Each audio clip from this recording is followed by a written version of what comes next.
इस लेक्चर में हम लॉग फंक्शंस की इंटीग्रेशन करेंगे। तो देखते हैं इसके लिए क्वेश्चन। हमें ये क्वेश्चन दिया गया है, हमें इसकी इंटीग्रेशन फाइंड करनी है। यहाँ पे देखें कि log x का स्क्वायर है। देखते हैं इसका सोल्यूशन में सबसे पहले हम यहाँ पे दो फंक्शन बनाएंगे इसको, ये फर्स्ट फंक्शन और हम एक फंक्शन 1 ले लेते हैं। तो यानी हमारे पास first function log x square हो जाएगा और सेकंड फंक्शन हमारे पास 1 है। हम इसको इंटीग्रेशन बाय पार्ट्स करेंगे।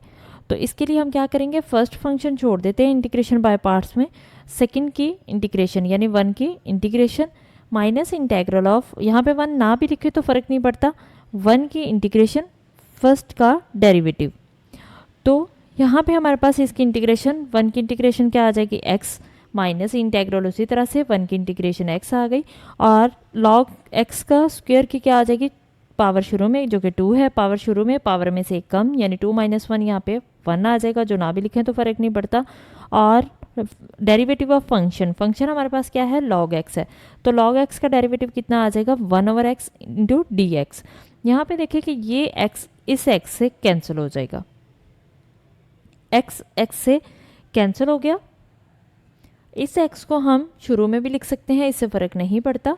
और 2 क्योंकि कांस्टेंट नंबर है इसलिए हम इसको इंटेग्रल से बाहर लिख लेंगे। और यहाँ पे देखिए log x इंटू 1, ये हमारे पास फिर से एक फंक्शन जनरेट हो गया। अब हम इसको इंटीग्रेटिंग बाय पार्ट्स करेंगे। अब इंटीग्रेशन बाय पार्ट्स के लिए हम क्या करेंगे कि सेम उसी तरह से ये वैल्यू तो उसी तरह से आगे -2, पहला फंक्शन को छोड़ देंगे, दूसरे की इंटीग्रेशन यानी 1 की इंटीग्रेशन माइनस इंटेग्रल ऑफ 1 की इंटीग्रेशन फर्स्ट का डेरिवेटिव। तो अब हम इसको सॉल्व कर लेते हैं।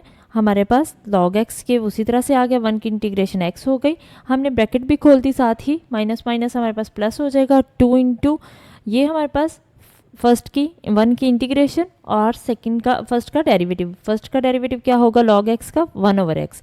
अब यहाँ पे देखें कि ये x से x कैंसिल हो रहा है, तो ये इससे कैंसिल हो गया। अब 1 का डेरिवेटिव इंटीग्रेशन आ जाएगी, 1 की इंटीग्रेशन क्या होती है, x होती है। ये दोनों वैल्यूज़ उसी तरह से आ गई और 1 की इंटीग्रेशन हमारे पास x आ गई और 2 भी उसी तरह से। अब इंटेग्रल सारे ख़त्म हो जाए तो हम क्या लगा देते हैं, +c लगा देते हैं। तो ये हमारे पास log x स्क्वायर की इंटीग्रेशन सॉल्व हो गई। अब हम एक और फंक्शन ले लेते हैं। यहाँ पे देखें कि हमने log x कॉमन ले लिया, x भी कॉमन आ रहा था और बाकी जो बचेगा वो हम लिख लेंगे।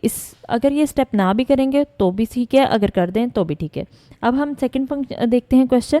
अब इस क्वेश्चन में देखें कि log ऑफ 10x आ रहा है और साथ ही सेकंड स्क्वायर x आ रहा है। इसको सॉल्व करते हैं। इसके सोल्यूशन में हम सबसे पहले क्या करेंगे, फर्स्ट फंक्शन हमारे पास ये है, सेकंड की integration minus integral of second की इंटीग्रेशन फर्स्ट का डेरिवेटिव। तो इस सेकंड स्क्वायर x की इंटीग्रेशन क्या होगी, 10x minus integral of second square x की इंटीग्रेशन 10x और डेरिवेटिव ऑफ 10x क्या हो जाएगा, 1/10x और सेकंड स्क्वायर x। यहाँ पे देखें कि 1/10x और साथ में ही इसका डेरिवेटिव आएगा, डेरिवेटिव क्या होगा, सेकंड स्क्वायर x। अब यहाँ पे 10x से 10x कैंसिल हो रहा है तो हम इसको कैंसिल कर देंगे। तो हमारे पास क्या बचेगा, 10 स्क्वायर x की इंटीग्रेशन। और हमें पता है 10 स्क्वायर x की इंटीग्रेशन क्या होती है, वो हमारे पास 10x होती है। और इस 10x को हम शुरू में लिख देंगे तो ये हमारे पास आ जाएगा 10x log ऑफ 10x और माइनस सेकंड स्क्वायर की इंटीग्रेशन 10x आ गई, प्लस हमने c लिख दिया। तो ये हमारे पास इसकी इंटीग्रेशन सॉल्व हो गई।